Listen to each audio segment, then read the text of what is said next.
안녕하세요. 카페 창업 전문 유튜버 덕분이네입니다. 보통 경험이 없는 초보 창업자분들은 큰 매장보다는 작은 매장을 선호하는 경향이 있습니다. 큰 매장은 비용도 많이 들 것 같고 작은 매장에 비해 운영도 더 힘들 거라는 생각이 들기 때문일 것입니다. 하지만 현실은 그 반대인 경우가 많습니다. 테이크아웃 점포는 매장형과 달리 박리담회를 해야 하는 숙명을 가집니다. 그러기 위해선 오프라인상의 유동인구가 많아야 합니다. 온라인을 통해서 새로운 구매 라인을 구축하는 것이 불가능하기 때문입니다. 유동인구가 많은 곳은 권리금과 임대료가 비쌉니다. 인테리어 비용은 낮지만 부동산 비용이 비싸서 결국 전체 창업 비용으로 보면 적게 든다고 말할 수도 없습니다. 그럼에도 많은 분들이 테이크아웃 매장을 창업하시는 것이 현실입니다. 그래서 오늘은 테이크아웃 커피 창업에 있어서 꼭 알아야 할 것들에 대해서 얘기해 보려고 합니다. 시작하기 전에 구독과 좋아요 꾹 눌러주세요. 저에겐 큰 힘이 됩니다.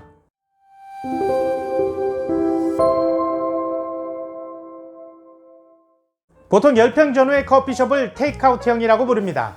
스타벅스도 테이크아웃이니 이 말에 반론을 제기하실 분도 계시겠지만 지난 20년간 커피 산업이 발전하면서 자리 잡게 된 업계의 인식이니 이해보다는 수용하심이 좋을 듯합니다. 요즘 새로 짓는 상가 건물들을 보면 보통 7.5평 단위로 호수를 분할합니다. 그래서 두 호수를 합치면 15평이 되는 식입니다. 이런 곳은 임대료가 비쌉니다. 최대한의 임대 수익을 올리려고 이렇게 자른 것이니까요. 우리가 부동산업을 하는 것도 아니니 이렇게 할 수밖에 없는 자세한 내막을 아는 것은 중요하지 않습니다. 중요한 것은 이렇게 쪼개져서 나온 평수가 테이크아웃 커피숍을 하는 우리 입장에서는 애매하다는 얘기입니다. 테이크아웃 매장에서 한두 개의 테이블은 매출에 도움이 안 됩니다. 더구나 테이블이 있고 없고는 업무량에서 차이가 많이 납니다. 결국 테이블이 있으면 일은 더 많아지는데 돈도 더 받을 수 없습니다. 테이블을 놓는 평수만큼 임대료도 비싸집니다. 이익보다는 손해가 더 많은 것이 테이크아웃 매장에서의 테이블입니다. 테이크아웃 매장의 평수는 작으면 작을수록 좋습니다. 그러면서도 외부에서 한눈에 들어오는 파사드, 즉 전면 외관을 가지고 있다면 금상첨화일 것입니다. 물론 4, 5평이 최상이겠지만 마음에 드는 자리가 원하는 평수와 딱 맞아떨어지기란 쉬운 일은 아닐 것입니다. 그렇더라도 테이블은 놓지 않으시길 권해드립니다. 테이크아웃 매장을 하시겠다 결정하셨다면 그것에 특화된 점포를 찾으셔야 합니다. 매장의 성격이 명확해야 합니다. 우리 카페는 테이크아웃 전문이야. 이런 인식을 한눈에 직관적으로 줄 수 있어야 합니다.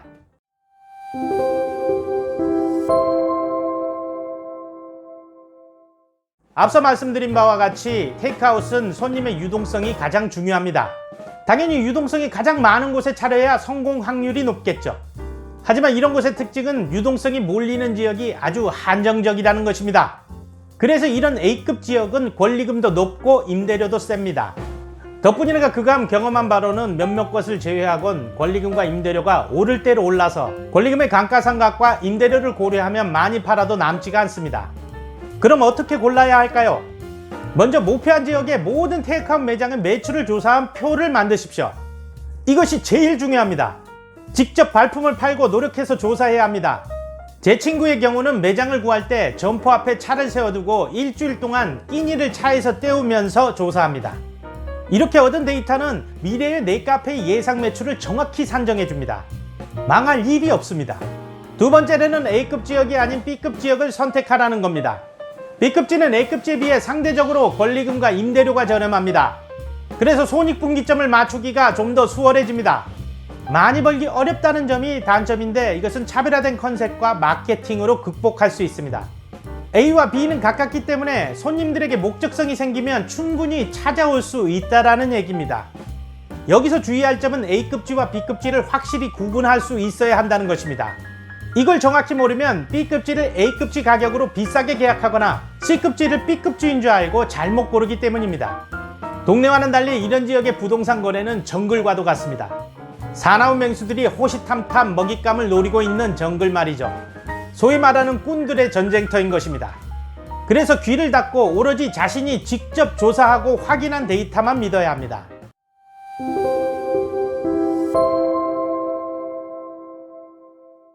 작은 평수의 카페를 무엇이라 부르든지 간에 가장 중요한 것은 타겟입니다.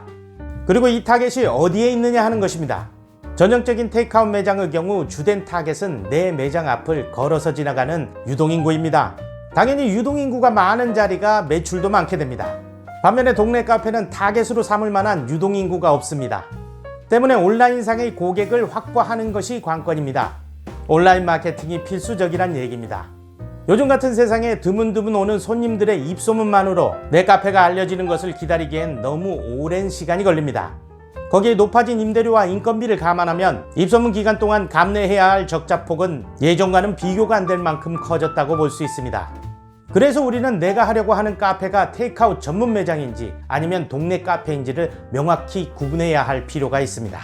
왜냐하면 내가 유치해야 할 손님이 전혀 다르기 때문입니다.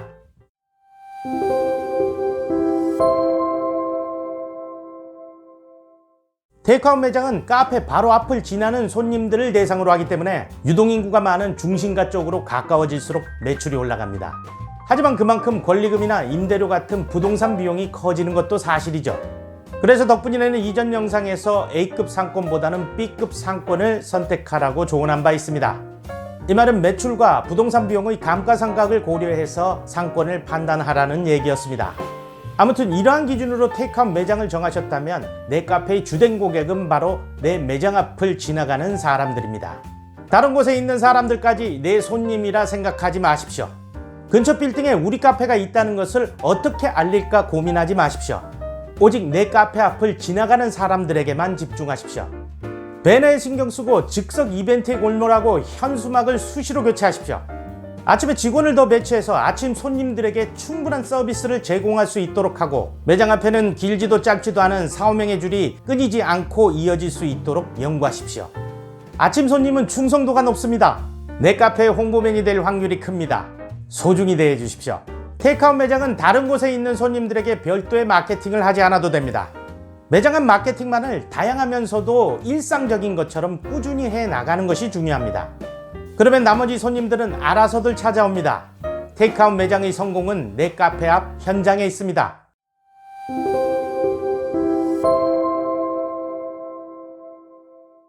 강남이나 명동이 아닙니다.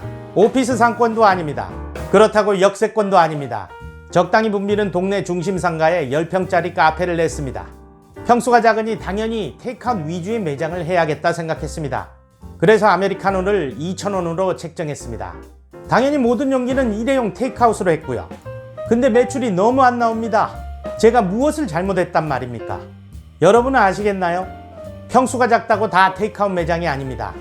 테이크아웃 매출로 충분히 수익을 낼 수 있을 때 테이크아웃 매장이라고 할 수 있습니다.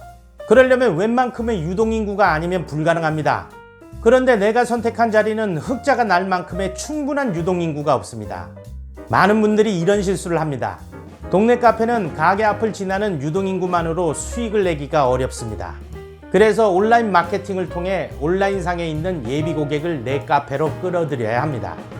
그러려면 특별한 컨셉과 메뉴로 된 온라인 마케팅 거리가 있어야 할 것입니다. 결국 동네 카페는 자리보다는 임대료가 저렴한 쪽이 더 유리합니다. 역설적으로 중심가에서 멀어질수록 좋다라는 얘기가 됩니다. 줄어든 부동산 비용을 평수를 늘리는 데 투자하면 더욱더 좋을 것입니다. 동네 카페의 경우 매장을 정했다면 작지만 최대한 테이블 수를 많이 확보하기 위해서 노력하십시오. 홀 손님 위주로 다양하고 예쁜 용기를 준비하십시오. 아메리카노 가격을 3,000원 이상으로 책정하고 주력 사이드 메뉴를 정하십시오. 당연히 온라인에 소개될 우리 집만의 시그니처 메뉴도 개발해야 합니다. 그리고 블로그와 SNS 마케팅을 적극 활용하는 겁니다. 작은 평수의 동네 카페는 유동인구에 연연할 필요가 없습니다. 이 경우 좋은 자리는 따로 없습니다. 월세가 싼 자리가 좋은 자리인 것입니다. 자, 오늘의 요점 정리. 1. 테이크아웃 매장을 결정하는 기준은 평수가 아니라 타겟이다. 테이크아웃 매장인지 동네 카페인지 명확히 구분하자. 2. 테이크아웃은 매장 앞에 모든 해답이 있다. 다른 곳에 있는 사람들은 내 손님이라고 생각지 말자. 3. 동네 카페는 중심가에서 멀어질수록 좋다. 어차피 해답은 온라인에 있으니 월세 싼 매장을 찾도록 하자. 어떠세요? 도움이 좀 되셨나요? 도움이 되셨다면 구독과 좋아요 꾹 눌러주세요. 알람 설정도 잊지 마시고요. 저에겐 큰 도움이 됩니다. 이 채널이 있는 이유는 당신이 있기 때문입니다. 당신의 덕분입니다. 생과일 주스의 퀄리티는 과일의 양에 따라 결정됩니다. 그런 경우에는 한 4~5만 원에도 구입할 수 있습니다. 횡재하는 거죠.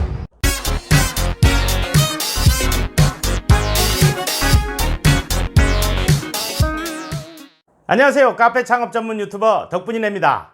카페 메뉴에 대한 궁금증을 해소하고 대안을 찾아주는 카페 메뉴 오토카지 시간입니다.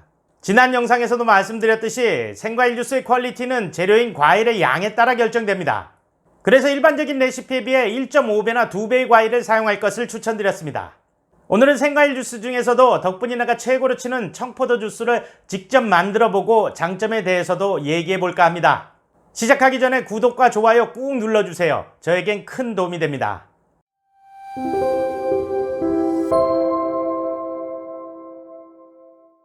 말씀드린 바와 같이 생과일 주스는 조리법이 아주 간단합니다. 생과일과 믹서기만 있으면 그냥 갈아서 내면 되거든요. 아주 조리법이 간단하고 쉬워서 누구나 쉽게 만들 수 있지만 집집마다 다 손님들에게 전달하는 그 느낌은 다릅니다. 덕분이네가 말씀드리는 생과일 주스의 주안점은 과일의 양이라는 거죠. 재료의 양을 아끼지 않고 넉넉하게 넣어서 진한 풍미를 전달해 주는 게 목적입니다. 보시는 원재료인 청포도는 그야말로 청포도입니다. 지금 이 청포도는 시중에서 보통 8kg에 7만원에서 8만원 정도 구입할 수 있는데요. 잘 찾아보시면 주스용이라 그래가지고 왜 외관상에 약간 흠집이 난 그런 청포도를 싸게 파는 경우가 있습니다. 그런 경우에는 한 4, 5만원에도 구입할 수 있습니다. 횡재하는 거죠. 제가 오늘 만들어 볼 청포도 주스의 청포도의 양은 300g 정도입니다. 상당히 많은 양이 들어가는 거죠. 보통 일반적인 거에 비해서 한 2배 정도가 들어간다고 보시면 될 겁니다. 이걸 원가 계산을 하자면 아까 말씀드린 8kg에 7, 8만원 정도 하는 선이면 원가가 한 잔당 3,000원 정도 나오고요. 주스용으로 4, 5만원에 구입을 하신다면 한 잔당 1,500원 정도 원가가 들어갈 것 같아요. 무엇이든지 좀 더 노력하고 조사하고 그러면 원가를 낮출 수가 있게 되는 겁니다. 이것도 마찬가지로 주스용 청포도를 쓰면 일반 청포도에 비해서 반값 정도로 구매할 수 있는 거니까 그런 루트를 잘 찾아보시는 것도 요령이 되겠습니다. 요즘 유행하는 품종 중에 샤인머스켓이라고 포도 품종이 나와서 인기를 끌고 있는데 그 같은 경우에는 우리가 주스로 사용하기에는 좀 많이 힘듭니다. 가격이 거의 2배 정도 된다고 보시면 되거든요. 원가가 너무 뛰어서 제품으로 낼 수가 없습니다. 그래서 일반적인 칠레산이나 미국산 청포도를 구입해서 쓰시면 될 것 같고요. 그 중에서도 주스용 청포도를 구입할 수 있는 루트를 개발하는 것이 아주 중요하다고 할 수 있겠습니다.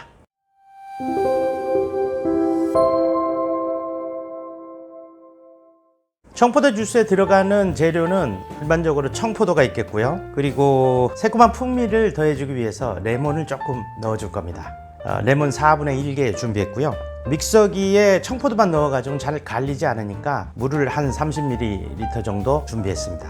당도를 위해서 직접 제조한 시럽을 준비했고요. 그리고 얼음 5알에서 한 6알 정도, 그램수로 치면 한 100에서 한 120g 정도 나올 겁니다. 그 정도 준비하시면 될 것 같아요. 잔은 아무래도 일반적인 잔보다는 넷카페 시그니처 메뉴를 사용하실 경우에는 아무래도 잔을 일반적인 잔보다는 기존의 잔과는 좀 차별화된 좀 특별한 잔을 사용하시는 게 좋을 것 같습니다. 오늘 저는 대형 와인잔을 준비했습니다. 여기에 청포도 주스를 담을 예정입니다. 요즘 크로스컷이라고 하는 믹서기가 새로 나왔는데 물을 넣지 않고 생과일만으로도 갈아지는 그런 믹서기거든요.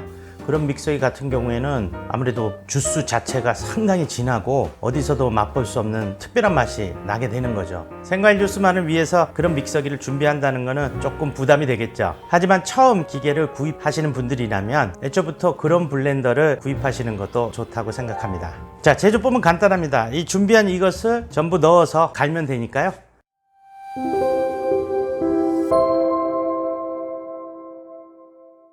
자, 한번 시작해 볼게요.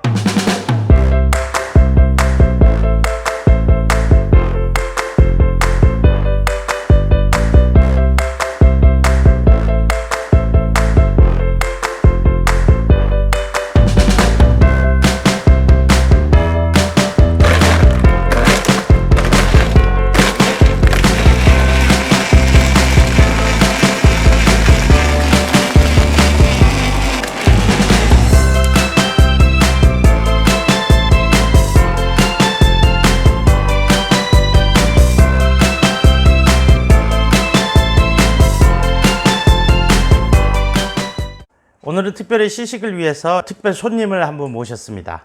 구독 부탁하는 구독맨이 있습니다. 초창기 영상 보면 그 구독맨이 나와서 시음을 하도록 하겠습니다. 자, 구독맨 나와주세요. 구독맨 인사하세요. 안녕하세요. 자, 청포도 주스를 구독맨이 시음해 보겠습니다.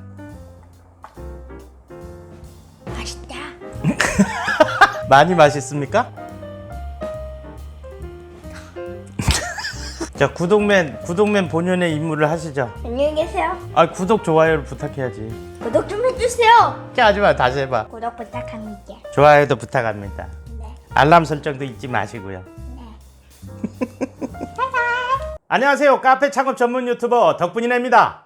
카페 메뉴에 대한 궁금증을 해소하고 대안을 찾아주는 카페 메뉴 오토카지 시간입니다. 지난 시간에는 생과일 주스인 청포도 주스를 만들어 보았습니다. 오늘은 생과일 주스 전문점에서 부동의 1위를 고수하고 있는 딸바라고 불리는 딸기 바나나 주스를 직접 만들어 보고 그 장점에 대해서도 얘기해 볼까 합니다. 시작하기 전에 구독과 좋아요 꾹 눌러주세요. 저에겐 큰 도움이 됩니다.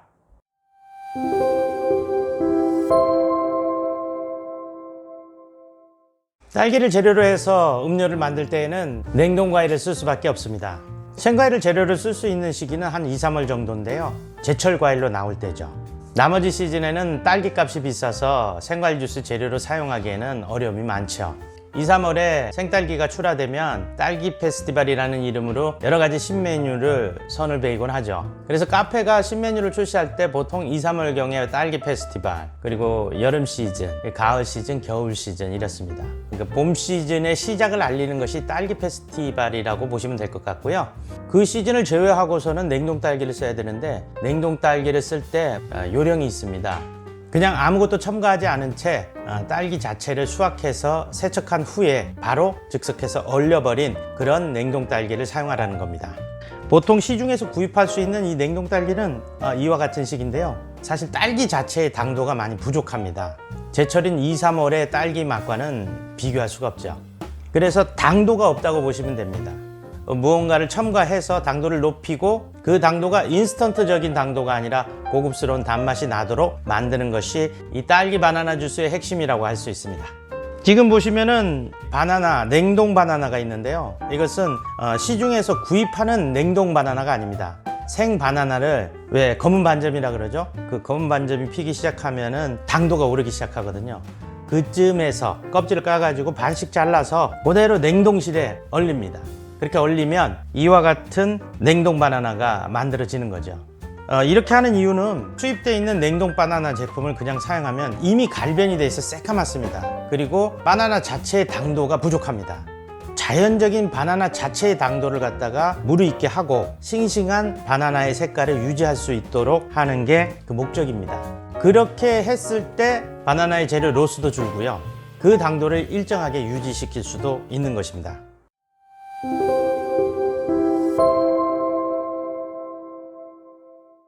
딸기 바나나 주스를 보통 딸바라고 부르죠. 보통의 딸바 주스는 딸기, 바나나, 우유, 시럽 이렇게 들어갑니다. 오늘 덕분이네가 만들어 볼 딸바 주스는 거기에 아이스크림을 좀 넣어서 바닐라 맛의 풍미를 좀 높여 보려고 합니다. 제가 만들어 판매해 보니까 훨씬 더 판매가 잘 되고 호응이 좋았습니다. 다른 집과의 차별화도 조금 가져올 수가 있고요. 들어가는 재료는 말씀드린 무가당 냉동 딸기, 직접 익혀서 얼린 냉동 바나나, 우유, 시럽, 바닐라 아이스크림입니다. 거기에 얼음 5에서 6개 정도를 넣으시면 되겠습니다. 주스의 조리법은 항상 말씀드렸지만 아주 간단합니다. 이 모든 재료를 믹서기에 넣고 갈면 됩니다. 생과일 주스의 중요한 주안점은 첫째, 어떤 재료를 쓰느냐, 둘째, 그 재료를 얼마만큼 넣느냐, 셋째, 다른 카페의 주스와 차별화하기 위해서 맛과 풍미를 더해줄 엑스트라 재료로 무엇을 사용할 것인가. 이 세 가지 요소를 잘 염두에 두셔가지고 레시피를 짜신다면 내 카페만의 시그니처 생과일 주스가 탄생할 것입니다. 딸바는 생과일 주스 메뉴 중에서도 가장 잘 나가고 많은 사람들의 호불호가 없이 선호하는 음료 중에 하나입니다. 많은 사람들이 찾는 만큼 다른 카페하고 차별화를 확실히 해가지고 내 카페에서만 만날 수 있는 딸바 주스를 창조해 보시길 바랍니다.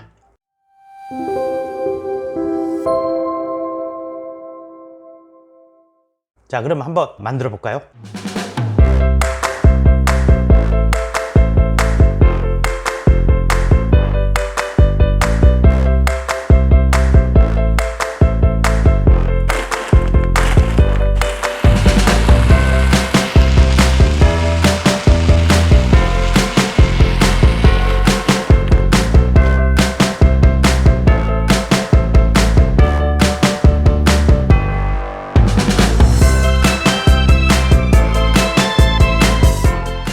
완성된 딸바는 구독맨이 시식하도록 하겠습니다.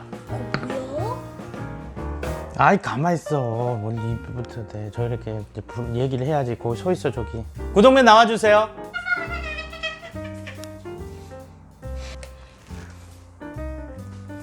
인사하세요. 안녕하세요. 똑바로 좀 해봐봐. 안녕하세요. 자, 딸바 한번 시식하고 맛 평가를 해주시죠. 오, 맛있습니다. 예, 알겠습니다. 고맙습니다. 자, 이제 구독 멘트 해야지. 구독, 좋아요. 여러분들의 힘을 보여주세요. 보통 아메리카노 판매 비율이 60에서 80% 정도로 압도적인데 여름철 생과일 주스가 이것을 넘어서는 경우가 허다합니다.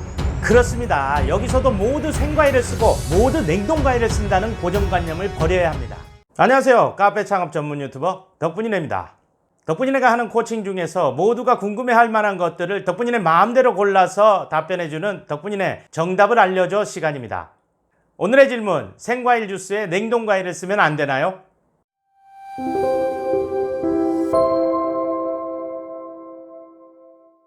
개인 카페에서 생과일 주스는 무척 중요합니다. 프랜차이즈 카페에서는 쉽게 만들 수 없기 때문이죠. 자연스럽게 경쟁력이 생긴다는 말입니다. 우선 프랜차이즈 카페는 유통과 관리 시스템상 냉동과일을 쓰게 됩니다. 생과일을 쓰더라도 특정 시즌이거나 부분적입니다. 테이크아웃 위주의 저가 커피 역시 가격 때문에 생과일을 쓸 수가 없습니다. 쓰더라도 많이 넣을 수가 없고 그래서 퓨레를 섞게 됩니다. 결국 100% 생과일 주스는 내 카페만의 시그니처 메뉴가 될 수밖에 없습니다. 흔하다고 생각하지만 실제 생과일 주스의 메뉴 파워는 엄청납니다. 보통 아메리카노 판매 비율이 60에서 80% 정도로 압도적인데 여름철 생과일 주스가 이것을 넘어서는 경우가 허다합니다.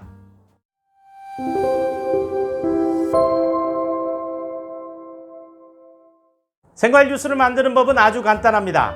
생과일과 시럽, 약간의 물, 얼음만 넣어서 블렌더에 갈면 되니까요. 그래서 조리법으로 생과일 주스를 차별화시키기는 어렵습니다. 생과일 주스가 확실한 경쟁력을 가지고 여름 시즌 내 카페의 시그니처 메뉴가 되기 위해서는 과일의 양을 많이 넣는 것이 중요합니다. 다른 매장의 1.5배나 2배를 넣는 거죠. 재료의 양을 늘리면 생과일의 풍미가 깊어지고 맛이 진해지는 것은 당연할 것입니다. 원가가 높아진다고요? 그래서 비싸게 받아야 됩니다. 주변의 카페보다 월등한 농도의 생과일 주스를 제공하신다면 다른 집의 가격 따위는 고려하지 마십시오. 이 집은 확실히 진하고 확실히 맛있는데 확실히 비싸군. 손님이 이렇게 생각한다면 성공입니다. 어차피 싼 것을 찾는 손님은 주변의 저가형 생과일 주스 전문점을 찾기 마련입니다. 그 손님은 내 카페의 생과일 주스 손님은 아닌 겁니다. 이런 분들은 과감하게 포기하시고 비싸도 고퀄리티를 원하시는 분들만을 타겟으로 삼으십시오.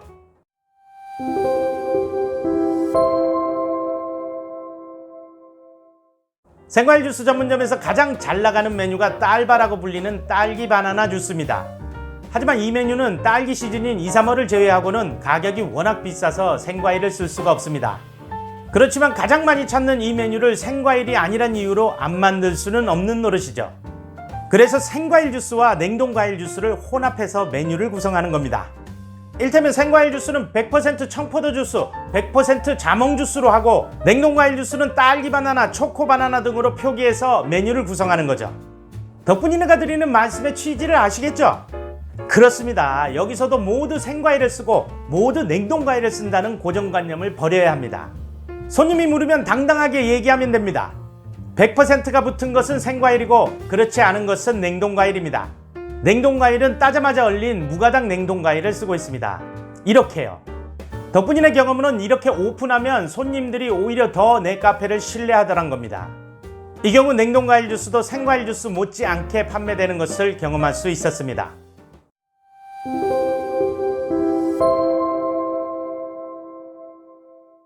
생과일이 재료 수급에 있어서 성가신 것이 사실입니다. 재료 손실도 있을 수 있고요. 그래서 많은 분들이 손쉬운 냉동과일을 선택하십니다.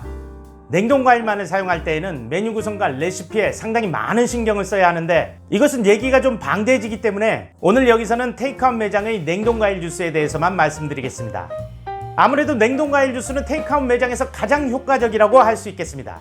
저가에 특화되어 있는 테이크아웃 특성상 아무래도 생과일 재료를 많이 사용한다는 것은 부담이 있겠죠.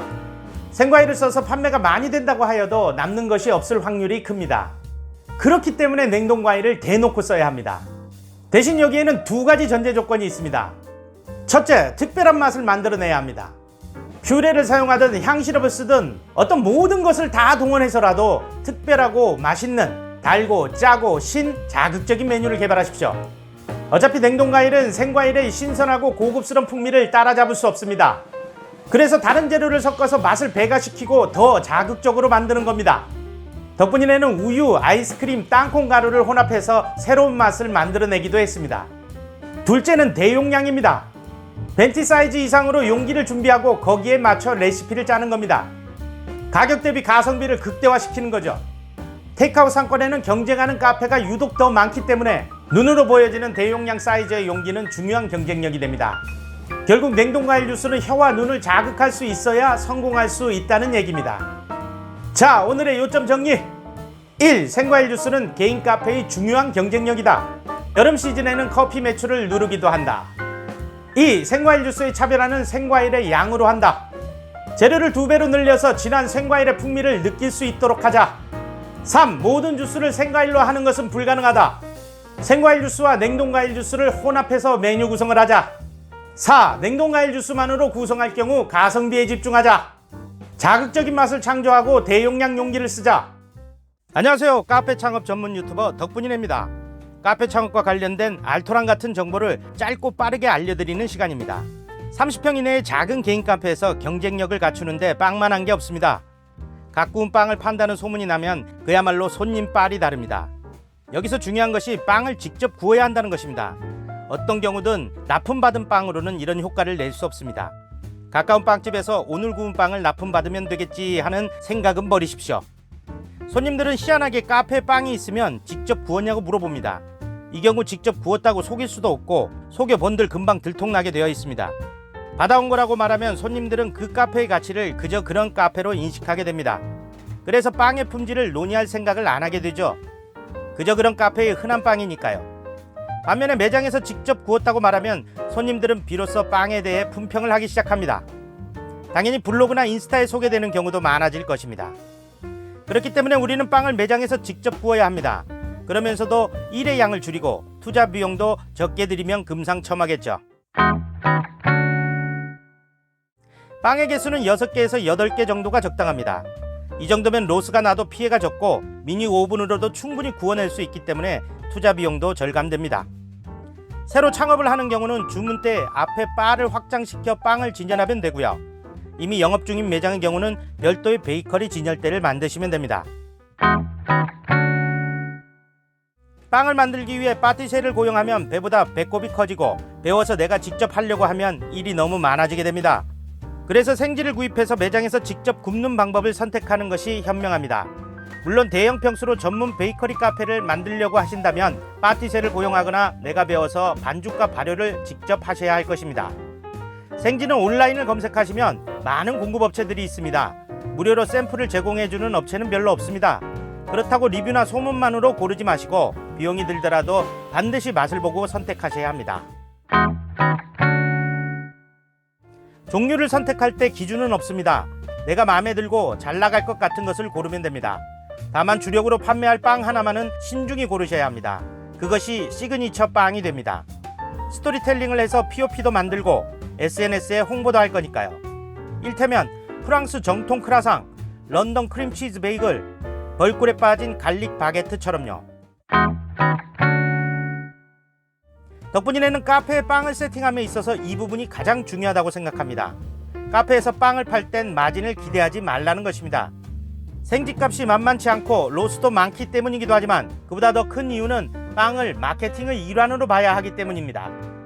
카페에서 빵은 객단가를 올려서 매출을 올리려는 목적보다는 손님에게 다양한 서비스를 제공하고 만족도를 높여서 내 카페를 다른 카페들에 비해 경쟁 우위에 있게 하려는 목적이 더 크다는 얘기입니다. 자, 오늘의 팁! 빵은 매장에서 직접 구워야 한다. 개수는 6개에서 8개가 좋다. 30평 이내 매장에서는 생지를 쓰자. 시그니처 빵을 정하자. 마진이 아니라 홍보와 서비스의 목적을 두자. 우선 도로가 8차선 이상이 되면 큰 강이 하나 흐르고 있다고 보시면 됩니다. 하지만 실제로는 역세권이기 때문에 적자가 나는 곳이 더 많습니다. 예전에 좋다고 말했던 자리는 임대료와 권리금이 터무니없게 올랐습니다. 돈을 버는 자리는 따로 있습니다. 안녕하세요. 카페 창업 전문 유튜버 덕분이네입니다. 비즈니스와 관련된 명언 중에 이런 말이 있습니다. 경험을 통해서 배우는 것은 너무 비싸다. 다른 사람의 경험으로부터 배운다면 훨씬 빠를 뿐만 아니라 비용도 적게 든다. 또 이런 말도 있습니다. 당신이 전문가가 되려고 하지 말라. 전문가가 필요하면 전문가의 조언을 들어라. 오늘은 덕분이네가 경험을 통해 얻은 자리에 대한 중요한 교훈을 말씀드리려고 합니다.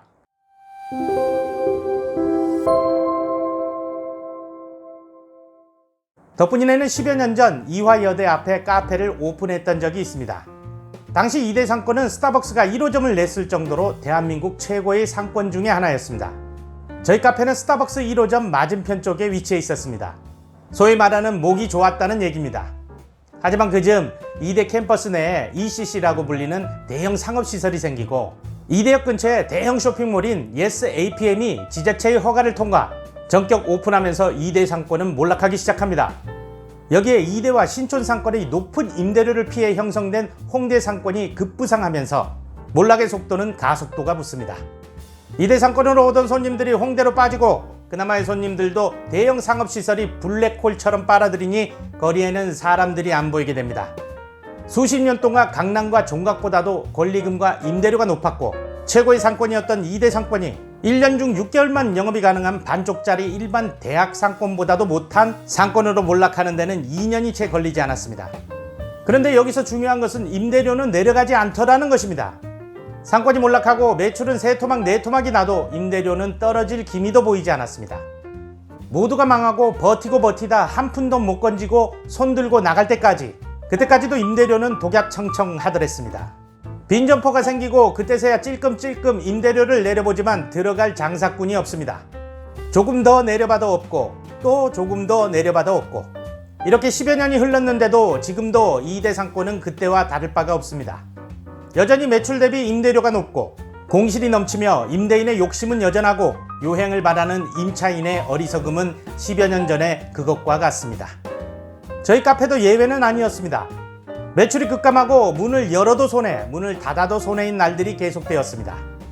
임대료 조정을 요청해도 임대인은 꿈쩍도 하지 않았고 부동산에 카페를 내놔도 찾는 이가 없었습니다. 겨우겨우 헐값으로 넘기고 나왔긴 했지만 대신에 몸으로 체득한 값진 교훈을 얻을 수가 있었습니다. 그 교훈은 상권의 변화를 알아차리지 못하면 가게를 통째로 날리는 것뿐만이 아니라 더 큰 손해를 입을 수 있다는 것. 임대료를 내리는 것은 하늘에서 비를 내리게 하는 것보다 어려운 일이라는 것. 그래서 상권의 수준에 맞는 적정 임대료는 내 스스로 찾아야 한다는 것. 당시 시대와 상권이 바뀐 줄도 모르고 예전 명성만을 믿고 높은 권리금과 임대료를 주고 2대 상권을 들어온 사람들의 행렬은 그 후로도 한동안 계속되었습니다. 그 사람들은 거의 모두가 망했고 덫에 걸린 사슴마냥 빠져나오지 못하고 매일매일 불어나는 빚만 속절없이 감내해야 했습니다. 여러분, 시대가 바뀌고 상권이 바뀌고 있습니다. 이걸 알아차리지 못하면 상권이 몰락한 줄도 모른 채 비싼 권리금과 임대료를 주고 스스로 어둠 속으로 들어가는 2대 상권의 그때 그 사람들처럼 됩니다. 돈을 버는 자리는 따로 있습니다.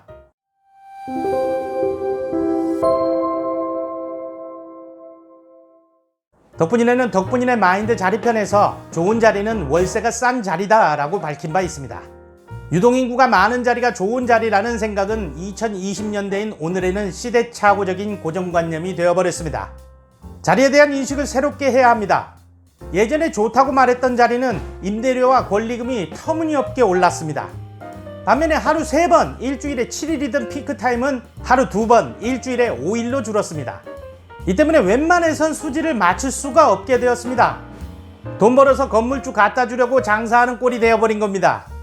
이것에 대한 심각성을 대부분의 예비 창업자분들은 잘 모르십니다. 유동인구가 많고 보기 좋은 상권이니까 임대료가 비싼 것은 당연하다고 여깁니다. 오히려 대박을 꿈꾸고 요행을 바라죠. 예전엔 자기 철학을 가진 건물주분들이 있어서 유명 상권이라도 수지가 맞는 임대료를 제시하는 상가가 종종 있었습니다. 그래서 발품을 팔아 잘 찾아보면 소위 돈이 되는 점포를 계약할 수가 있었습니다. 하지만 요즘은 유명 상권의 임대료가 워낙 높아 고수익이 되면서 세금 등의 편의성을 위해 법인을 통해 시스템으로 관리합니다. 유명 상권은 건물주의 얼굴 보기도 힘든 시대입니다. 상권 좋은 가게에 손님이 북적북적 된다고 해서 돈을 많이 벌 것이라는 생각은 버리십시오. 그런 곳은 자본이 탄탄한 프랜차이즈 회사가 적자를 감내하면서도 브랜드를 알리기 위해서 안테나 샵으로 운영하는 경우가 대부분입니다. 보이는 것이 전부가 아닙니다. 오랜 시간 자영업에 종사한 전문가들은 이런 것을 몸으로 느끼고 압니다. 하지만 초보 창업자분들은 속아 넘어가기 딱 좋습니다. 덕분이는 구독자 여러분들도 자리에 대한 구식 고정관념을 빨리 벗어던져야 합니다. 그래야 성공의 기반이 생기게 됩니다.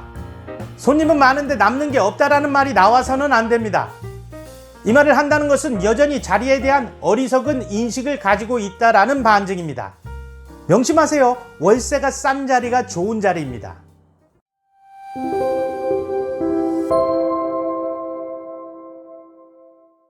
월세가 싼 자리가 좋은 자리라면 당연히 월세가 비싼 자리가 나쁜 자리일 것입니다. 하지만 월세가 싸고 비싸고를 판단하려면 적정한 임대료의 기준이 필요할 것입니다. 적정 임대료와 관련해서는 지난 영상에서 몇 차례 언급한 바가 있으니 그것을 참고하시면 되겠습니다. 위에 추천 영상으로도 링크해 놓겠습니다.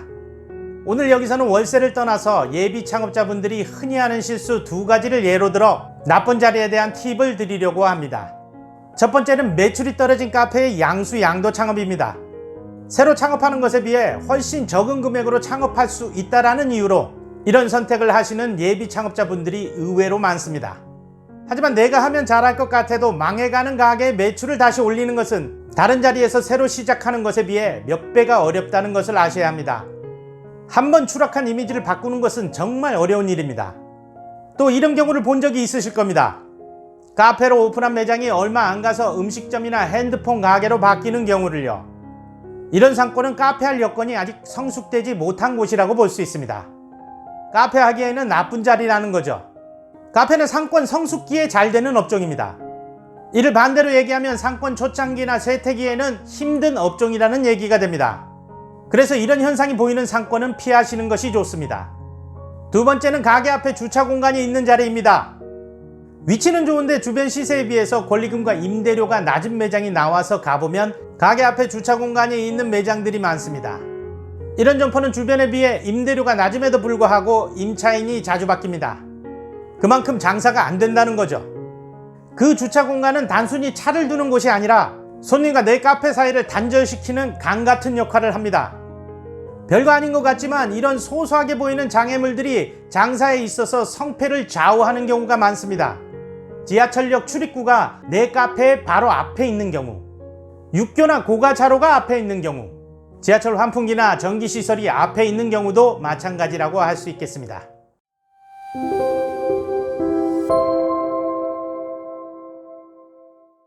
우리가 알고 있던 상권의 법칙들이 허물어지고 있다는 사실을 빨리 인식하셔야 합니다. 스마트폰이 나오기 이전 시대의 상권과 이후 시대의 상권이 현저히 변화해 가고 있습니다. 누구나 좋다고 하는 자리가 매출이 안 나오기도 하고 생뚱맞은 곳에 차린 카페가 대박을 터뜨리기도 합니다. 현실의 빠른 변화를 부동산 시장이 못 따라가기 때문에 생겨나는 일들입니다.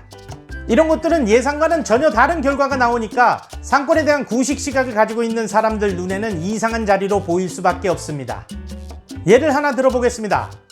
대부분의 초보 창업자분들은 시내의 카페 자리로 역세권을 선호합니다. 흔히들 지하철역이 있으면 그 주변의 상권을 역세권이라고 부릅니다. 하지만 실제로는 역세권이기 때문에 적자가 나는 곳이 더 많습니다. 우선 도로가 8차선 이상이 되면 큰 강이 하나 흐르고 있다고 보시면 됩니다. 도로를 가운데 두고 양쪽 상권이 분리가 된다는 얘기입니다. 지하철역은 주로 사거리가 많은데 이 도로가 8차선 이상이면 유동인구가 4분의 1로 준다는 것을 의미합니다. 또 지하철이 새로 생기게 되면 새로운 상권이 생기기도 하지만 오히려 기존의 지역 고객들이 지하철을 타고 더 큰 상권으로 빠져나가 버리는 경우가 더 많습니다. 지하철이 생김으로 인해서 오히려 손님이 더 줄게 되는 거죠.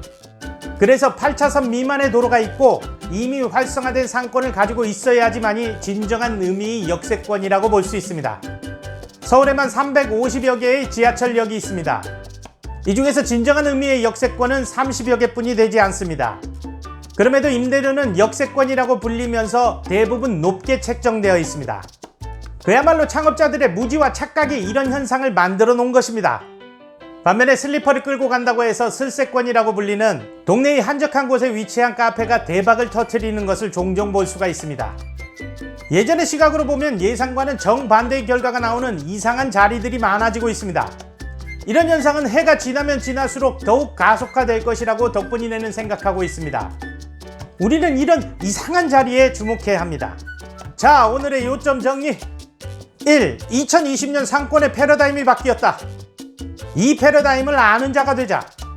2. 좋은 자리는 월세가 싼 자리다. 상권이 좋으니까 월세가 비싼 것이 당연하다는 어리석은 생각은 빨리 버리자. 3. 나쁜 자리를 선별할 수 있는 단서들이 있다. 하나둘씩 배워가도록 하자. 4. 남들이 이상하게 보는 자리에 주목하자. 그러기 위해선 상권에 대한 구식 개념에서 벗어나야 한다. 어떠세요? 도움이 좀 되셨나요? 도움이 되셨다면 구독과 좋아요 꾹 눌러주세요. 알람 설정도 잊지 마시고요. 저에겐 큰 도움이 됩니다. 이 채널이 있는 이유는 당신이 있기 때문입니다. 당신의 덕분입니다. 안녕하세요. 카페 창업 전문 유튜버 덕분이네입니다. 오늘은 마스크를 쓰고 인사드리네요. 저는 지금 남대문 시장에 나와 있습니다. 덕분이네가 코칭 중인 카페 사장님께서 부탁을 하셔가지고 잔을 좀 고르러 나왔습니다. 남대문 그릇 도매상가를 갈 예정인데요. 자, 같이 한번 가보시죠. 덕분이네 마인드 시리즈 6편 창업비용 편에서 주방비품에 관한 설명을 했었는데 기억하실런지 모르겠습니다. 거기서 행남주방이란 거래처를 소개해드렸는데요.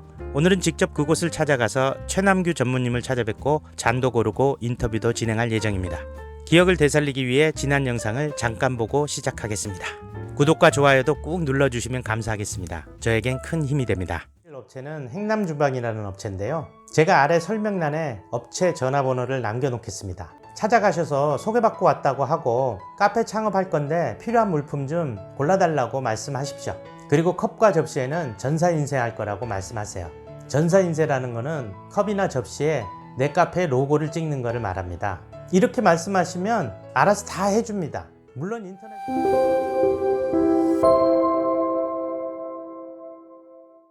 먼저 지하철 4호선 회현역 5번 출구로 나오면 아래로 쭉 이어지는 남대문 시장 메인거리가 나옵니다. 이 길 따라 내려가세요. 거의 끝까지 내려간다 생각하고 가시면 됩니다. 마지막 블록에 다다르면 우리은행 입간판이 보입니다. 행남주방은 우리은행 빌딩 3층에 있습니다. 우리은행에 다 왔네요. 엘리베이터를 타고 3층에서 내립니다. 행남주방은 3층을 다 쓰고 있어서 꽤 넓은 편입니다. 먼저 뭐가 있는지 쭉 둘러봅니다. 한식, 양식에 쓰는 각종 그릇들이 즐비합니다. 다양한 종류의 와인잔도 보이고요. 색깔별로 예쁜 커피잔이 진열되어 있네요. 스테인레스로 만든 라떼잔도 있습니다. 그럼 이제 잔을 골라볼까요? 이게 블루색 이게 좀 진한 거 말씀하시죠? 예. 이런 그거 좋네. 예. 이 온스가 어떻게 돼요? 이게 좀 밑에 게 커 보이네. 네, 예. 사이즈가 크죠. 온스 좀 재볼 수 있을까요? 네. 위에 거하고 아래 거하고. 그게 지금 몇이에요? 네.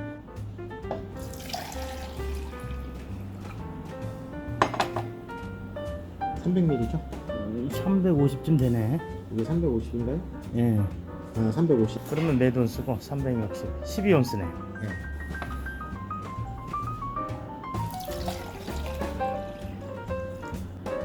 딱 13온스네 이게.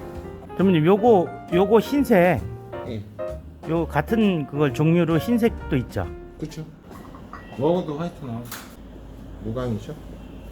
화이트 무광. 요거 흰색하고 10개씩 이렇게 나눠가지고 주문해도 되나요? 그럼 네. 색깔별로 원하시는. 10개, 10개, 10개, 10개 이렇게. 그러니까 우선 아이스 잔부터 선정을 해요. 네. 그래서 이런 식으로 하셔도 되고요.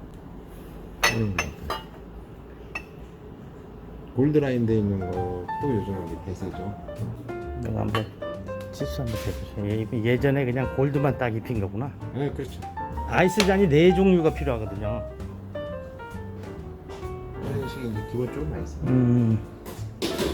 요것도 위에 입구가 넓고 최종 넣으면 480. 가득 넣었을 때? 예. 야, 진짜 나오네. 이 475? 예, 됐네. 그럼 됐고. 요거는 얼마나 들어가나 보고. 이거 어마어마하게. 이거는 이거는 그거 좀 작은 거 없어요? 하고 있죠. 아까 있었던. 요렇게 생긴 작은 거. 요거 이쁘다. 요거 이쁜데 이게 들어가려나? 와, 딱 맞네. 이거 하면 될 것 같아요. 이렇게 잔을 골랐습니다. 머그잔 2종, 라떼잔 2종, 아이스잔 5종. 전사인쇄는 업체에서 이런 식으로 위치와 사이즈를 잡아서 보내줍니다. 마음에 들면 오케이 하면 되는 거죠. 인쇄 들어가는 거기 때문에 시간은 좀 걸려요. 예. 전무님은 한 30년 하셨다고 그러셨잖아요. 그러니까 왜 이 남대문 여기 시장에 왜 와야 되고 왜 뭐가 좋은지 대한민국 유통의 이 그릇 도매는 어떻게 돼 있는지. 이게 카페 하시는 분들이 여기 오시는 이유는 동네 재래시장에서는 수입품들이 많이 구비가 안 되고 카페나 그런 거는 수입품을 또 많이 찾으시니까 큰 시장으로 오시는 거예요. 아무래도 이제 수입품이 좀 싸겠네요. 국산보다. 대한민국의 이 잔과 그릇은 다 여기서 시작이 된다고 봐야 되나요? 그렇다고 봐야죠. 이런 가게에서는 업소에서는 거라든가 아니면 일반 뭐 수입품들도 남대문 시장이 많이 다른 이제 도매상들도 많잖아요. 보통 이 행남주방은 어떤 차이점이 있는가요? 다른 데보다 저희가 조금 더 유리한 점은 있죠. 중간 도매 안 걸치고 직접 하는 품목들이 있으니까 다른 도매점보다는 가격 면에서는 좀 더 유리하게. 일반 분들이 막 왔을 때 좀 가격 차이가 있나요? 일반적으로 그냥 뭐 하늘로 사든 좀 여러 가지로 하시든 거의 비슷하게 나가는 거지 모른다고 해서 가격을 더 하고 그러진 않아. 근데 이제 오시는 분들은 아무래도 우리가 더 조금이라도 신경 쓰죠. 자주 오시는 분들은. 보통 이렇게 전사 찍는 거 어려워하거든요. 근데 사실 알고 보면은 쉽지 않습니까? 여기 행남주방에 와서 전무님 찾아서 이거 전사 좀 해주세요 그러면 그냥 찍어서 주는 건데 그런 걸 잘 모르거든요. 일반 분들. 예, 일반 분들은 이걸 그렇지, 어떻게 이거 로고를 하는 어떻게 거 찍어야 되는지 또 그럼 찍으려면 수량이 뭐 어느 정도 돼야 되는지 이런 걸 잘 모르거든요. 10개라도 찍어주는지 아니면 어떤 기준이 있는지. 수량은 관계없고 필름이 들어가니까 그거에 대한 이제 필름 값이 있는 필름 거죠. 값이 들어가니까. 종류별로 10종류를 한 개씩 골랐다. 그래서 이거 인쇄 좀 해주십시오 해도 가능하죠. 전무님이 이렇게 처리를 해주신다. 그럼. 그런 실용적인 어떤 특별한 팁 같은 건 없어요? 그 전에는 이게 강화유리, 내열유리 같은 게 잘 안 나왔는데 요즘은 웬만한 거는 내열유리로 다 이렇게 생성이 돼서 나오니까 그게 쉽게 깨지진 않는데 이게 잔이 뭐 들어왔다 나갔다 이렇게 홀에 들어왔다 나갔다 하면서 깨지는 건 아니고 설거지할 때 깨지니까. 설거지할 때 주로 이제 나가는 거니까 그게 이제 편할 수 있는 그릇을 선택하는 게 알겠습니다. 덕부인의 파이팅! 예. 끝으로 오늘의 요점을 정리해 보겠습니다. 1. 먼저 마음에 드는 잔을 선택한다. 2. 아이스 잔은 많이 쓰는 메인 잔부터 결정한다. 3. 용량을 정확히 체크한다. 4. 테이크아웃 컵 사이즈와 맞춘다. 5. 아이스 잔은 메인 잔과 용량이 동일하게 맞춘다. 6. 종류별로 개수를 주문한다. 7. 로고 이미지를 전달하고 전사인쇄 위치와 사이즈를 확인한다. 안녕하세요. 카페 창업 전문 유튜버 덕분이네입니다. 덕분이네는 대형 규모의 카페를 오픈한 경험이 많습니다. 그 중에서도 야외 카페는 카페의 끝판왕이라고 할 수 있겠습니다. 야외에 위치하고 넓은 부지 위에 단독 건물로 건설된 야외 카페는 건물 건축에서부터 인테리어는 물론 익스테리어, 조경까지 모든 요소들을 다 담고 있기 때문입니다. 그런 만큼 야외 카페는 일반 카페와는 다른 특별히 체크해야 할 것들이 많을 수밖에 없습니다.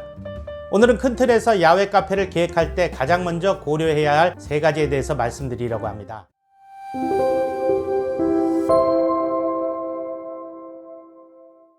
야외 카페는 일부러 시간을 내서 찾아가는 곳입니다.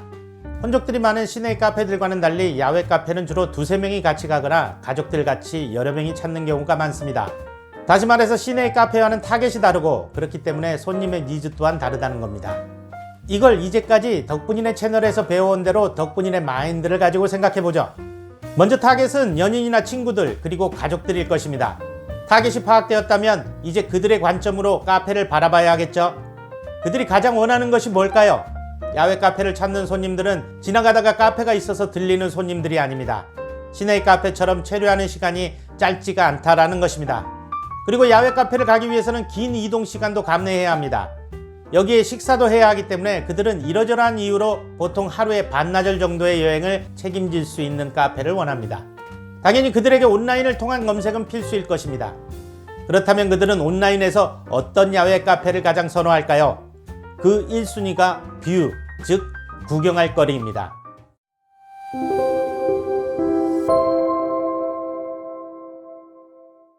여기서 구경할 거리란 단순히 바다나 호수 같은 좋은 경치만을 의미하진 않습니다. 인스타 갬성이라 불리는 스타일리시한 익스테리어도 구경할 거리입니다. 이를테면 넓은 잔디 위에 하얀 집, 겹겹이 펼쳐진 타프와 그 아래 색색깔의 빈백 같은 것이죠. 자신의 취미를 전시해 놓은 작은 박물관도 좋은 구경할 거리 중에 하나일 것입니다. 화초에 취미가 있으면 식물원 카페를 만들 수도 있고 커피 박물관, 심지어 술 박물관도 좋은 거리입니다. 시골에 낡은 집을 개조해서 카페를 만드는 것도 특별하겠죠. 중요한 것은 도시의 일상에서는 쉽게 볼 수 없는 것이어야 한다는 겁니다. 야외 카페를 찾는 손님들은 일상을 잠시 벗어나기 위해 내 카페를 찾는 것이니까요.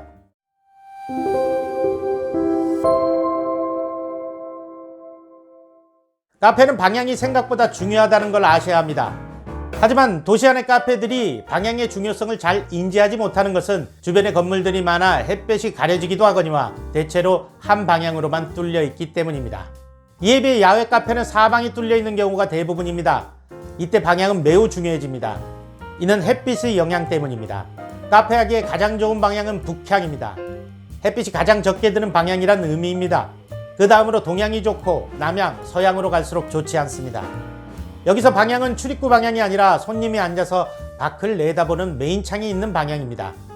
이것은 손님이 앉아서 뷰를 보는데 눈이 부셔서는 안 된다는 얘기와 같습니다. 햇빛으로 눈이 부시면 블라인드나 어닝을 달아야 하고 이는 손님의 시야를 차단하게 됩니다. 좋은 뷰를 만들어 놓고는 낮 시간에는 블라인드나 커튼을 쳐놓는다면 무슨 소용이 있겠습니까? 또한 햇볕이 들면 야외 카페 성수기인 여름철 냉방비가 급격하게 높아집니다. 이래저래 햇빛은 카페에 있어 좋은 아군은 아닌 셈입니다. 그래서 야외 카페 창업에선 햇빛의 동선을 파악하고 방향을 맞춰주는 것이 아주 중요합니다. 덕분이네가 만나본 대부분의 사장님들은 뷰가 좋은 쪽으로 건물을 앉히려고만 하셨지 햇빛의 방향을 고려하시는 분들은 없었습니다. 그만큼 쉽게 간과하는 중요한 부분입니다. 그래서 덕분이네를 찾으실 거라면 건물을 설계하기 전에 연락하시라고 자주 말씀드리는데 그 이유 중에 하나가 방향입니다. 한번 방향을 잡고 건물을 짓기 시작하면 돌이킬 수가 없기 때문입니다. 자, 오늘의 요점 정리.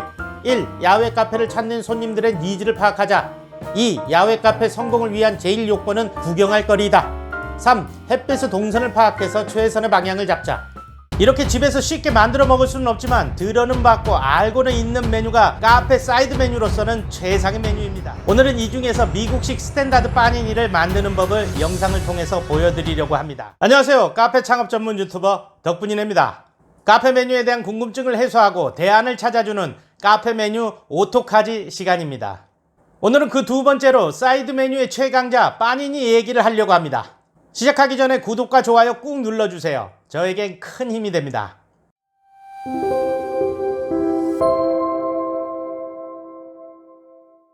사이드 메뉴는 내 카페를 다른 카페들과 차별화시켜주는 요소 중에 하나입니다.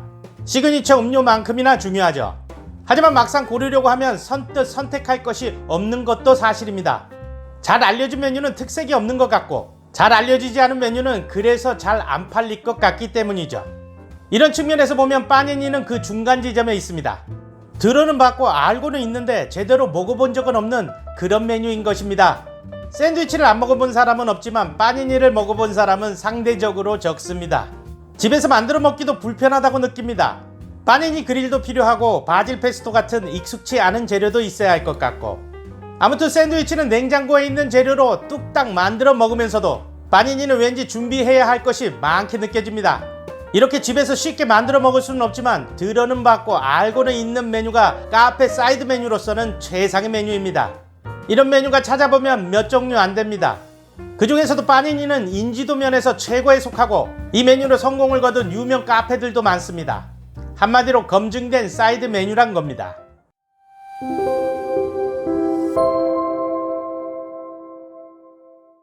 샌드위치가 18세기 영국에 샌드위치 백작이 만들어 먹었다고 해서 붙여진 이름이라는 것을 알고 계시나요? 당시 도박광이었던 샌드위치 백작이 밤을 새면서 카드 게임을 하다가 식사 시간을 놓치게 되었습니다. 배가 고파서 도저히 참을 수가 없게 된 샌드위치 백작은 하인을 시켜서 로스트 비프와 빵을 가져오게 하였습니다. 빵 두 쪽 사이에 차가운 쇠고기를 끼워서 먹었는데 당시 영국 귀족의 격식 있는 식사 예절과는 거리가 먼 파격적인 식사법이었습니다. 하지만 동시에 굶지 않고 도박을 계속할 수 있는 아주 간편한 방식이기도 했던 거죠. 도박장의 귀족들은 샌드위치 백작의 이 모습을 보고 따라하면서 이 음식을 샌드위치라고 불렀다고 합니다. 이런 걸 보면 영국 사람들은 귀족 칭호를 이름으로 붙이는 걸 좋아하는 것 같습니다. 홍차 종류 중에 유명한 얼그레이도 얼그레이 백작 부인이 처음 만들었다고 해서 붙여진 이름이라죠. 아무튼 유럽에서 빵 사이에 고기를 끼워서 먹는 방식은 서민들 사이에서는 아주 오래된 역사를 갖고 있습니다. 기원전부터 있어 왔다고 하는데요. 이것이 나라와 지역에 따라 다르게 발전해 왔던 거죠. 이탈리아에서도 로마 시대부터 이런 방식의 음식이 존재해 왔었는데 1980년대에 들어서면서 밀라노를 중심으로 빠니니 열풍이 불기 시작합니다. 빠니니를 즐겨 먹는 패셔너블한 사람들이라는 이미지를 가진 이 열풍은 다른 유럽 국가들뿐만이 아니라 미국, 캐나다까지 퍼지게 됩니다. 아무래도 당시의 음식은 격식을 갖춘 슬로우 푸드가 대부분이었는데 생활 패턴이 점점 빨라지면서 간편하게 만들고 먹을 수 있는 빠니니가 인기를 끌게 된 것이 아닌가 싶습니다.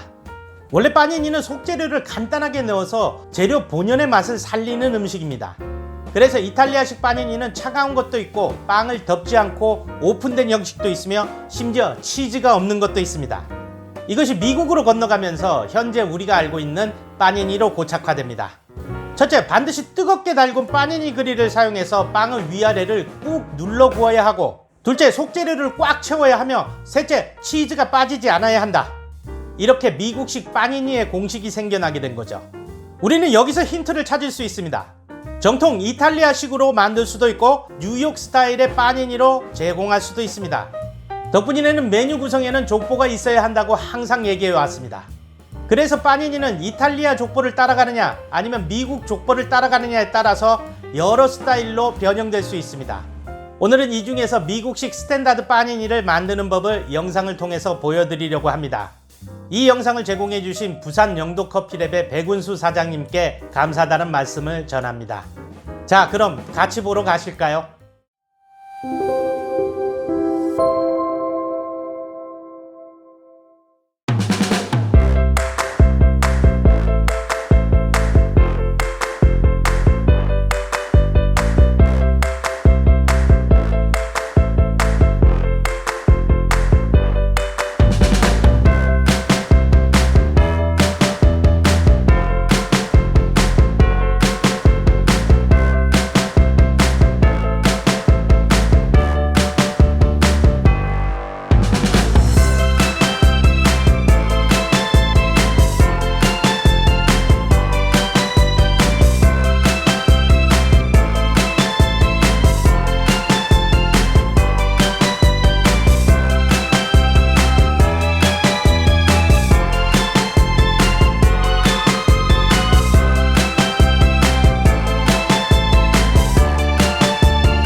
손님들은 집에서 쉽고 간단하게 만들어 먹을 수 있는 것을 카페까지 와서 돈을 내고 먹진 않는다는 것을 명심해야 합니다. 인지도가 있으면 흔하고 유니크하면 인지도가 떨어져서 잘 안 팔립니다.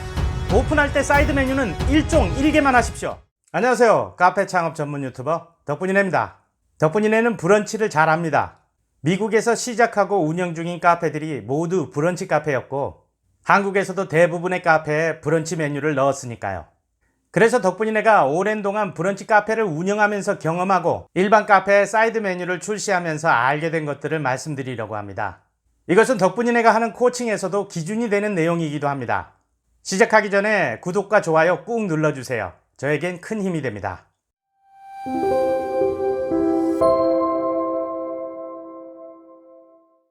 카페 창업을 준비하시는 많은 분들이 사이드 메뉴에 신경을 씁니다.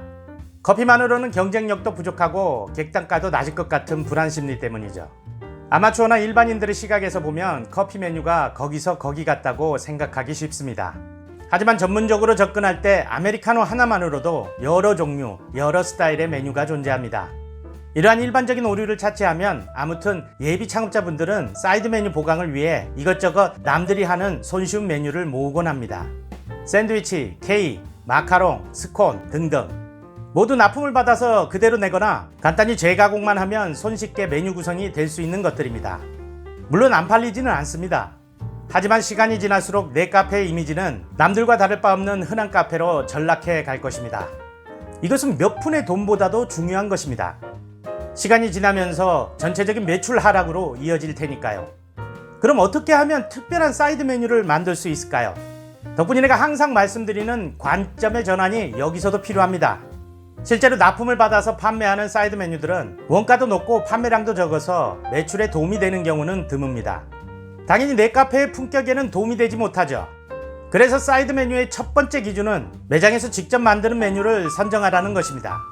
납품받아서 손쉽게 파는 메뉴가 아니라 매장에서 직접 조리하는 메뉴를 찾아야 한다는 거죠.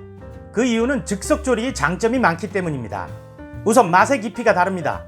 원가를 낮출 수 있습니다. 간단한 변화만으로 내 카페만의 시그니처 메뉴를 만들 수 있습니다. 오늘 준비한 재료가 다 나갔다는 솔드아웃 전략을 구사할 수 있습니다. 이렇게 사이드 메뉴는 나의 만족을 위한, 내 불안감을 해소하기 위한 선택이 아니라 손님에게 내 카페에 대한 만족감을 플러스 시켜줄 수 있는 필수 메뉴가 되어야 합니다.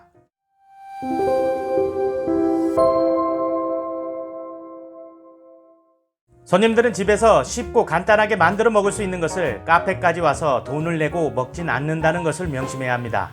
그래서 우리는 어렵고 불편하게 만드는 사이드 메뉴를 준비해야 합니다. 하지만 우리도 어렵고 불편하게 제공하는 것은 싫습니다. 이것을 해결해 주는 것이 기계 장비입니다. 집에서 누구나 갖고 있지 않는 장비를 사용하는 겁니다. 일테면 발효기, 스피드 오븐, 업소용 빠니니 그릴 같은 장비를 의미합니다. 손님들이 쉽게 만들어 먹지 못하거나 맛을 내기 힘든 메뉴라도 이런 장비를 사용하면 쉬우면서도 맛있는 조리가 가능해집니다.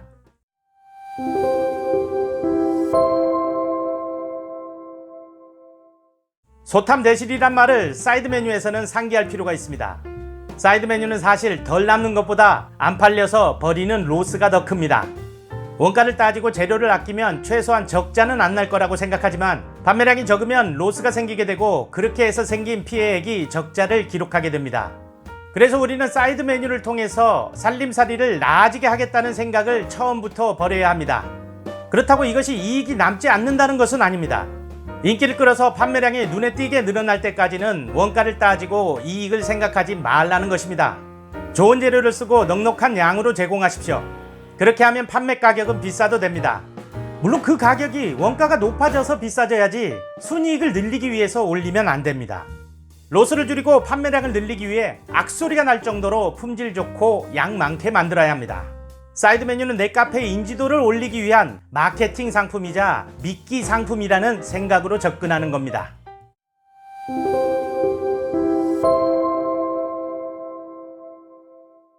사이드 메뉴는 단계별로 늘려가야 합니다. 흔히들 하는 실수가 구색을 갖춘다고 사이드 메뉴도 여러 종류, 여러 개로 하는 것입니다. 이건 1km도 안 뛰어본 사람이 마라톤 경기에서 우승하겠다고 출전하는 것과 같습니다. 오픈할 때 사이드 메뉴는 1종 1개만 하십시오. 내 카페가 있는 도시에서 최고라고 불릴 만한 하나를 만드는 겁니다. 그러기 위해선 남들이 쉽게 만들지 못하는 조리법과 레시피를 연구해야 하겠죠. 그렇게 하나만 들고 파십시오. 특별한 사이드 메뉴의 종류는 없습니다. 인지도가 있으면 흔하고 유니크하면 인지도가 떨어져서 잘 안 팔립니다. 다만 특별한 레시피와 특별한 조리법만이 있을 뿐입니다. 흔한 샌드위치를 하더라도 빵부터 남다르고 속재료가 남다르고 비주얼이 남다르면 최고의 사이드 메뉴가 되는 겁니다. 나의 만족을 위한 메뉴 구성은 손님에게 외면받습니다. 음식에 대한 본질적인 접근이 이루어져야 합니다. 그렇게 만든 사이드 메뉴 한 개를 집중적으로 홍보하는 겁니다.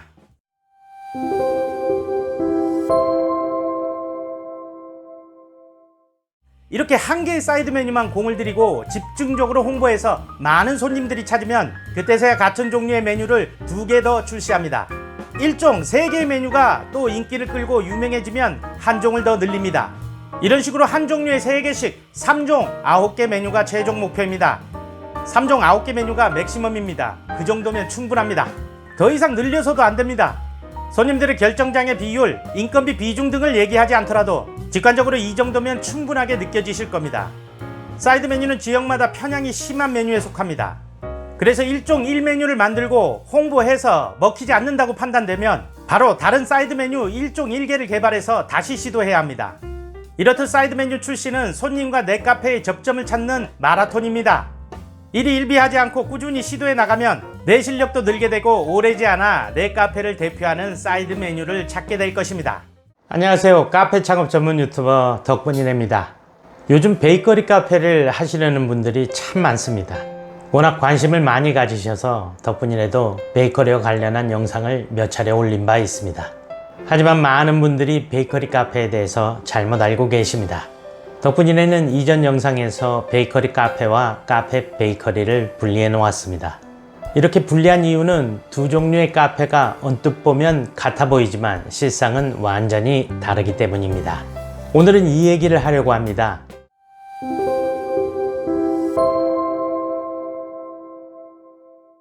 대다수의 창업자들이 자영업 중에서 가장 차리기 쉽고 운영하기도 쉬운 업종이 카페라고 생각합니다. 물론 덕분이네는 동의할 수 없지만 말이죠. 분명한 것은 베이커리 카페와 카페는 다르다는 것입니다. 베이커리 카페는 빵집에 가깝습니다. 카페형으로 운영되는 파리바게트나 뚜레쥬르를 상상하시면 될 겁니다. 다시 말씀드리지만 베이커리 카페는 카페와는 다르다는 겁니다. 그래서 베이커리 카페는 카페와는 달리 차리기도 어렵고 운영도 쉽지 않습니다. 그 이유는 베이커리라는 게 원래 1, 2년 만의 노력으로 경쟁력이 있는 빵을 만들 수가 없기 때문입니다. 그리고 베이커리 카페로 표방하려면 구색을 맞추기 위해 빵의 가짓수가 수십 종이 넘어야 하는데 이 경우 주방에는 베이커리 팀이 구성되어야 합니다. 한마디로 인건비가 엄청나지는 거죠. 그래서 베이커리 카페는 웬만큼 벌어서는 수지가 맞지는 않습니다. 덕분이네는 월 1억의 매출을 올리는 베이커리 카페가 적자가 나는 경우를 종종 접하곤 합니다. 생각해보세요. 아마도 카페에서 월 1억의 매출을 올렸다면 수천만 원의 순이익을 가져갔을 겁니다. 결국 빵집은 빵집만의 장사 메커니즘이 따로 있습니다. 이것은 카페와는 전혀 다른 메커니즘입니다.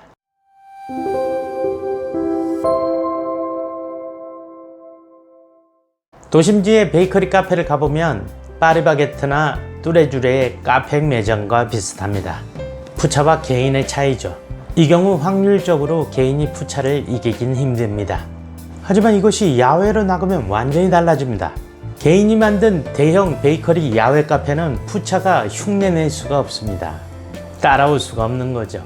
넓은 대지 위에 초대형 건물, 100여 종의 베이커리와 정원, 여기에 확실한 뷰포인트까지 갖추면 야외에서 이것을 따라올 업종은 없을 정도입니다. 많은 창업자분들이 여기서 착각을 하게 됩니다. 베이커리만 빼면 야외 카페의 그것과 전혀 다를 바가 없으니까요. 그도 그럴 것이 아무리 베이커리 카페라도 야외에 차리게 되면 단순히 빵만 맛있어서는 성공하기 힘듭니다. 야외 카페의 경쟁력인 공간에 대한 감성이 가미돼야만 하거든요. 손님들이 빵만 먹는 것이 아니라 힐링에 대한 정서도 요구한다는 거죠. 카페나 베이커리에 대한 경험이 없는 분일수록 쉽게 생각하고 착각 속으로 빠져듭니다. 뭐 그거 사람 써서 빵 만들면 되지 않겠어?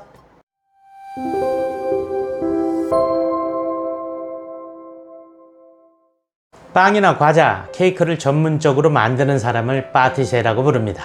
프랑스에서 생겨난 이 명칭은 원래 페스트리를 만드는 사람을 뜻하였으나 현대에 와서는 모든 베이커리를 아우르는 광범위한 의미로 쓰입니다.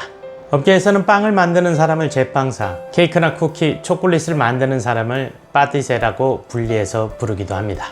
파티셰의 일은 결코 강도가 낮지 않은 육체노동, 단순 반복, 창의력으로 이루어지는데 자신의 메뉴를 고안하는 수준이 되기 위해서는 경력이 꽤 되어야 합니다. 작업상 편법이나 꼼수가 어느 정도 허용되는 요리와는 달리 베이커리는 정해진 공정에 예외란 있을 수 없습니다. 그래서 예술이라기보다는 철저한 계산과 실험, 생산 스케줄을 따르는 건축 작업에 가까운 작업이라고 할 수 있겠습니다. 그래서 경력 있는 파티셰는 연봉이 높습니다. 최소한 카페 매니저급의 연봉에 비해 2배 이상은 넘어간다고 보시면 됩니다. 여기에 어느 정도 구색을 갖추는 베이커리를 손님께 제공하기 위해서는 베이커리 팀을 만들어야 하는데 보통 3명에서 많으면 10명까지 고용을 해야 합니다. 인건비 지출이 늘어나는 것은 당연합니다. 결국 베이커리를 하기 위해서 추가로 지출되는 인건비가 1~2천만 원은 우습게 넘어갈 수도 있다는 얘기입니다. 이러한 이유 때문에 베이커리 카페는 파티세나 유명한 베이커리 명장이 차렸을 때 성공 확률이 높습니다. 인건비도 줄 뿐더러 창의적인 빵과 주방의 효율적인 운영에도 장점이 있기 때문입니다. 이걸 경험이 전무한 카페 창업자가 쉽게 보고 차렸다면 그 결과가 어떻게 될지 상상이 가지 않겠습니까?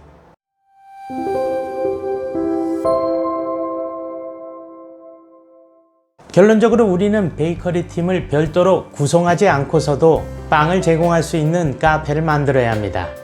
적정한 사이즈의 베이커리 진열대를 만들고 1~20종의 빵을 전시하는 것을 목표로 해야 합니다.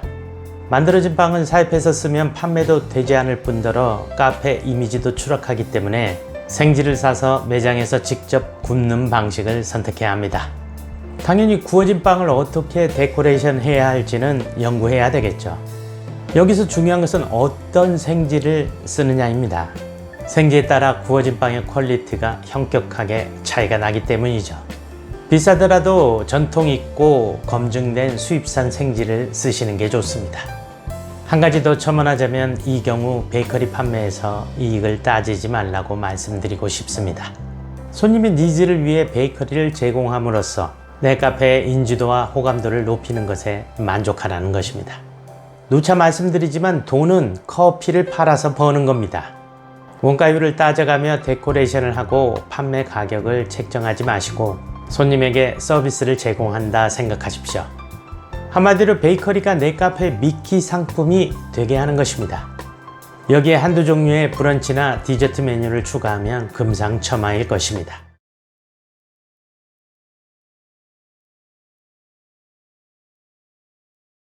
안녕하세요. 카페 창업 전문 유튜버 덕분이네입니다.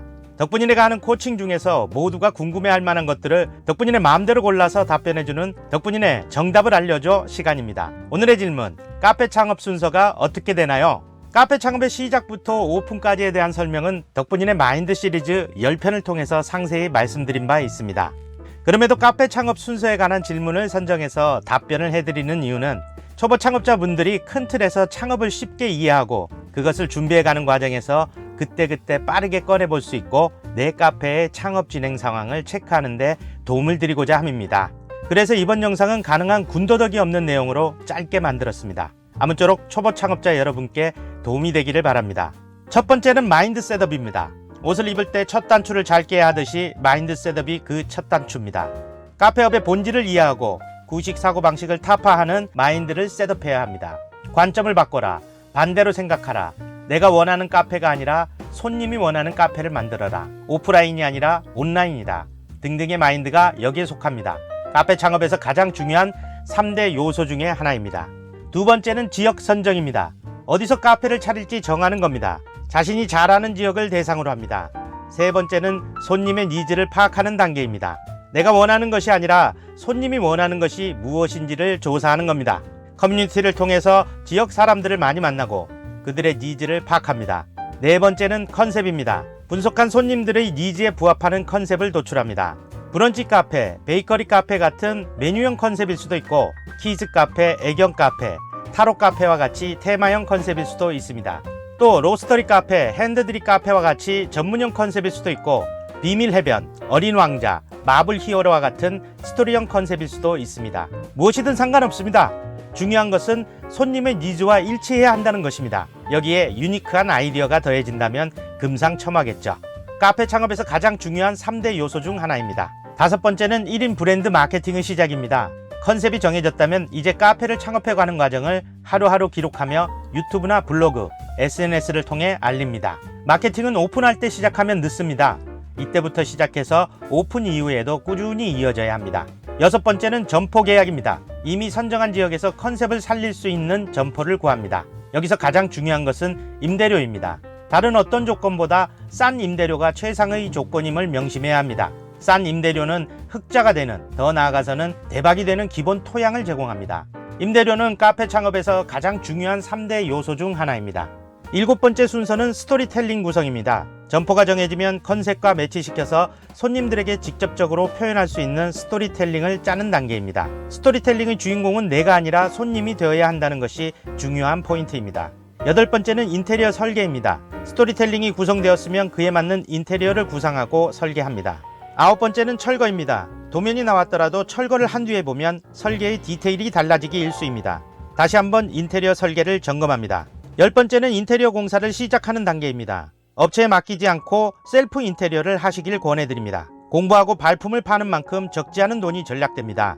11번째는 기계 장비를 구입하고 설치합니다. 이 역시 많이 알아볼수록 비용이 절감됩니다. 덕분이네의 소신은 창업 비용은 싸면 쌀수록 좋다입니다. 소소익선입니다. 12번째는 메뉴 구성입니다. 컨셉을 잡으면서 시작한 메뉴 구성이 이제는 완성이 되어야 할 때입니다. 13번째는 사인물 부착입니다. 메뉴 구성이 다 끝나면 POP물, 스티커 등 세세한 부분까지 챙겨서 사인물 작업을 합니다. 14번째는 리허설입니다. 이때쯤이면 심리적으로 빨리 오픈하고 싶은 마음이 생깁니다. 조급해하지 말고 충분한 리허설을 하길 권합니다. 15번째, 가오픈을 합니다. 영업시간을 줄이거나 테이블 수를 줄여서 오픈하는 기간을 가집니다. 당장의 손해를 감내하고서라도 손님의 만족감을 높이기 위해서입니다. 16번째가 대망의 오픈입니다. 이제는 사장과 직원의 손발이 맞고 손님이 다양한 주문에도 당황하지 않고 대처가 가능합니다. 오픈과 함께 1인 브랜드 마케팅의 구독자나 SNS 팔로워를 대상으로 이벤트도 실시합니다. 점포가 마음에 드는데 보증금이 임대료의 15개월치를 넘어간다면, 상황이 이런데 이 지역의 임대료 수준이 200만원을 넘어간다면 카페하기에는 좋지 못한 상권이라는 얘기가 됩니다. 그걸 대박이 터졌다고 하는 겁니다. 기왕 시작한 거 그 맛도 좀 봐야 하지 않겠습니까? 안녕하세요. 카페 창업 전문 유튜버 덕분이네입니다. 점포 계약을 할 때 보증금과 임대료는 아주 중요합니다. 이것들은 임대인이 정하는 거죠. 당연한 말이지만 선택하는 것은 임차인의 몫입니다. 선택을 하려면 선택 기준이 있어야 할 텐데, 대부분의 예비 창업자분들에게 보증금과 임대료의 기준을 물어보면 대답들을 잘 못하십니다. 오늘은 그 기준에 대해서 설명해 드리겠습니다. 궁금하시다면 끝까지 봐주세요. 구독과 좋아요 꾹 눌러주시고요. 저에게는 큰 힘이 됩니다.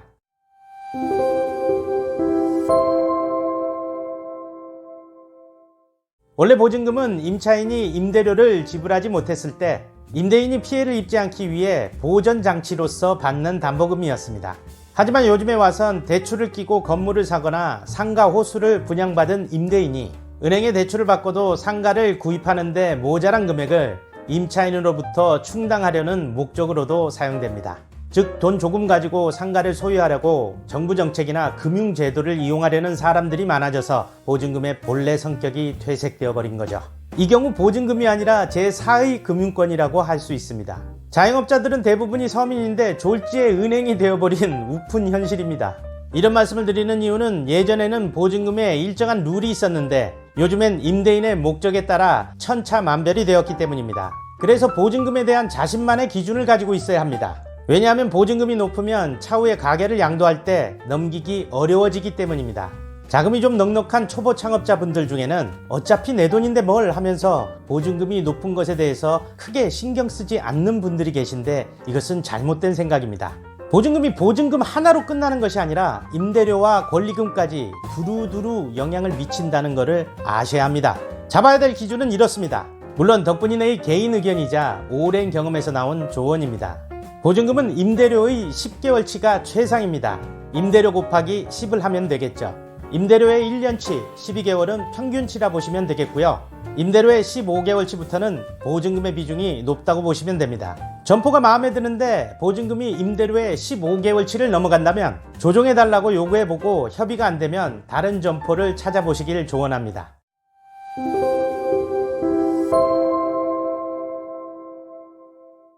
보증금이 내 가게의 양도 양수에 영향을 미친다고 하면 임대료는 수익금과 직결되는 아주 중요한 금액입니다. 당연히 싸면 쌀수록 좋겠지만 불행히도 현실은 그렇지 못하죠. 그래서 이것도 역시 기준이 있어야 합니다.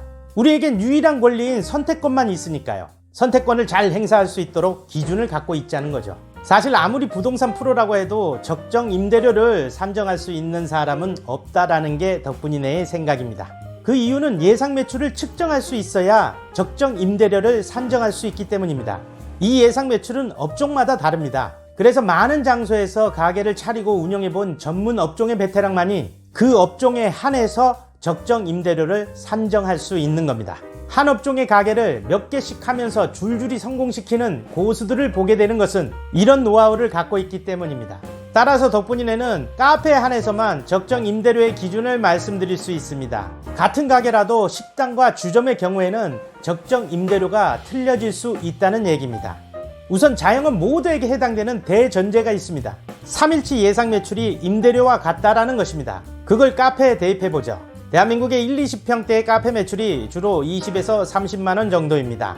물론 우리가 목표해야 되는 매출은 이보다 훨씬 높은 70만원, 100만원이 되어야 할 것입니다.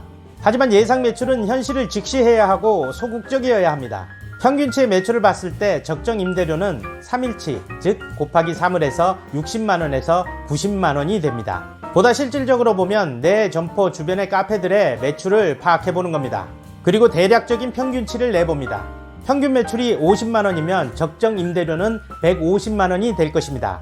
상황이 이런데 이 지역의 임대료 수준이 200만원을 넘어간다면 카페하기에는 좋지 못한 상권이라는 얘기가 됩니다.